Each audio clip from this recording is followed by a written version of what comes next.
Les films, le cinéma ou les séries sont sûrement des choses qui vous intéressent. Bonjour, bonsoir à tous, j'espère que vous allez bien et on se retrouve pour le premier épisode d'Anecdofilm. Un concept simple, je vais vous raconter 10 anecdotes sur des films, le cinéma, des acteurs ou même des séries. Petit disclaimer, je n'ai pas la science infuse, si je fais quelques erreurs, si j'explique mal certaines choses, je m'en excuse par avance. Bonne vidéo.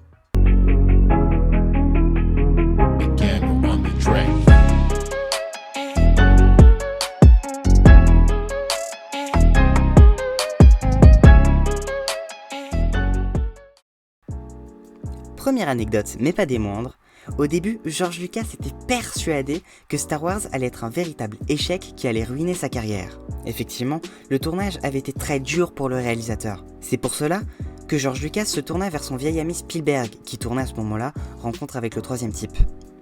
Il fit un deal avec lui pour assurer ses arrières. George Lucas récupérerait 2,5% de ce que Rencontre avec le troisième type rapporterait à Steven Spielberg, tandis que Spielberg, lui, récupérerait 2,5% de ce que récupérerait George Lucas sur Star Wars. Si à l'origine, George Lucas avait fait ça pour être sûr d'avoir une rentabilité, en réalité il s'est fait sacrément douiller, car c'est l'équivalent de 50,7 millions de dollars que s'est fait Steven Spielberg grâce à Star Wars. Je possède des thunes, je suis à l'aise financièrement, je ne me plains pas, non, les affaires marchent en ce moment. Deuxième anecdote. Connaissez-vous Alan Smithy ? Si vous cherchez son nom, vous remarquerez que la plupart de ses films sont plutôt subjectifs. En réalité, il s'agit d'un pseudonyme utilisé par des réalisateurs, des acteurs ou encore des producteurs mécontents de leurs films. Et pas forcément sans raison. Et dans le tas, il y a tout de même un ou deux personnages, films ou séries plutôt connus qui l'ont utilisé. Troisième anecdote. Petite anecdote rapide, mais un peu étonnante, du tournage de Harry Potter. Daniel Radcliffe a utilisé pas moins de 160 paires de lunettes, soit 20 paires par film. Voilà, c'est tout. Quatrième anecdote, lors de la distribution de Princesse Mononoke, le distributeur américain de l'époque, Harvey Weinstein, avait prévu de cut énormément le film et de refaire tout le montage. Le studio Ghibli, attristé par cette nouvelle, veut faire comprendre qu'on ne touche pas à son film. Ainsi, Harvey va recevoir un katana dans sa boîte aux lettres avec le message simple « No cut ». Finalité, le film n'a pas été retouché et Weinstein a plongé dans les abysses et est un prédateur sexuel.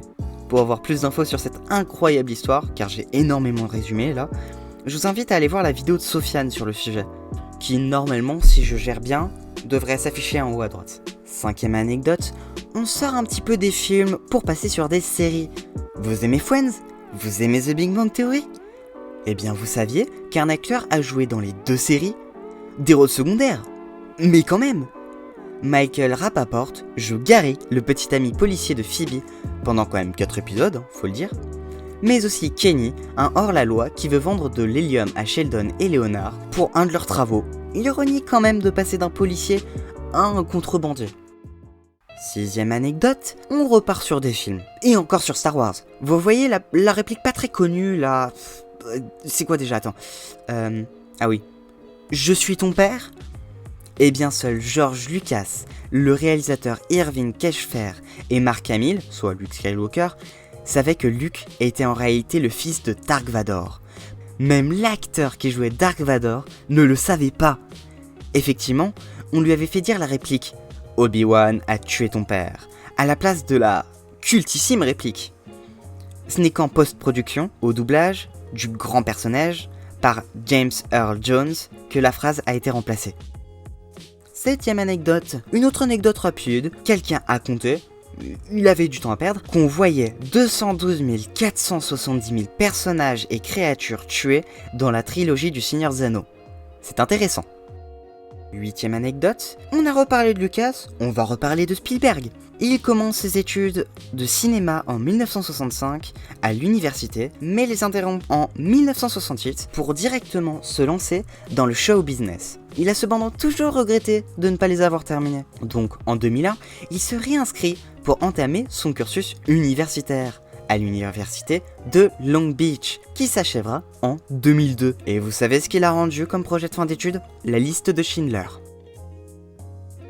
Avant-dernière anecdote, on va revenir sur The Big Bang Theory. À votre avis, qui parmi ces stars ont participé à la série? Mark Hamill, le retour de Star Wars, Stephen Hawking, Stan Lee, Elon Musk, James Earl Jones, c'est-à-dire la voix de Darth Vader, encore Star Wars, Carrie Fisher, Princesse Leia, décidément Star Wars et de mise, Bill Gates ou moi? Je vous laisse 1 minute pour réfléchir. Oh, arrêtez de chercher, c'est pourtant évident. C'est la réponse H, c'est moi. Non, malheureusement, c'est pas moi. C'est toutes les stars que je vous ai citées avant moi. Un beau casting quand même. Mais après, je trouve qu'ils sont pas assez connus, on n'a pas les références, on sait pas assez qui c'est. Allez, dernière anecdote, la plus intéressante, on va dire. À l'origine, Marty McFly, dans Retour vers le futur, n'aurait pas dû traverser le temps dans la mythique DeLorean. À votre avis, dans quoi il devait voyager dans le temps? Sûrement un truc trop classe, une fusée, une console de jeu, un animal trop bien du futur, du turfu, de la 5e génération du Bitcoin, des arcs-en-ciel. Excusez-moi, parfois je vais trop loin quand je... Non, il devait voyager dans un frigo, propulsé par une énergie nucléaire mélangée à du coca. C'est intéressant. Et vous savez pourquoi ils ont pas gardé cette idée? Parce que c'est une idée de merde, peut-être? Non, parce qu'ils avaient peur que les enfants fassent la même chose, c'est-à-dire s'enfermer dans un frigo et mourir d'asphyxie. C'est un peu con comme mort, non? Merci d'avoir regardé cette vidéo, j'espère qu'elle vous aura plu.